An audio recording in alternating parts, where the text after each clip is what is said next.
Dans un petit village niché au cœur des montagnes de l'Atlas, une grand-mère nommée Fatima était célèbre pour son couscous. Chaque vendredi, l'odeur alléchante des épices emplissait les ruelles, guidant les villageois vers sa maison.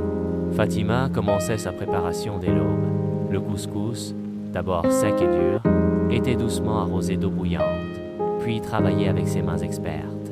Les légumes frais du jardin étaient coupés avec soin. Carottes orangées, courgettes vertes et tomates rouges. La viande, un mélange de poulet et d'agneau, était dorée dans une cocotte avec des oignons et une symphonie d'épices. Cumin, coriandre, safran et une touche de cannelle. L'eau chaude, ajoutée avec précision, créait une sauce onctueuse.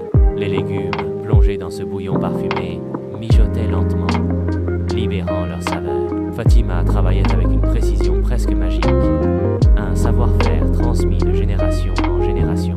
Une fois le couscous cuit et aéré, il était disposé en monticules généreux sur un grand plat, prêt à recevoir la viande et les légumes. La sauce, riche et parfumée, était généreusement versée sur le tout. Des raisins secs et des amandes grillées, ajoutées en touche finale, apportaient une note sucrée et croquante. Les villageois se rassemblaient autour du plat fumant, leurs yeux brillants de joie. Les enfants riaient, les adultes partageaient des histoires, et tous savouraient chaque bouchée du couscous de Fatima. Ce n'était pas seulement un repas, c'était un moment de partage, de tradition et d'amour.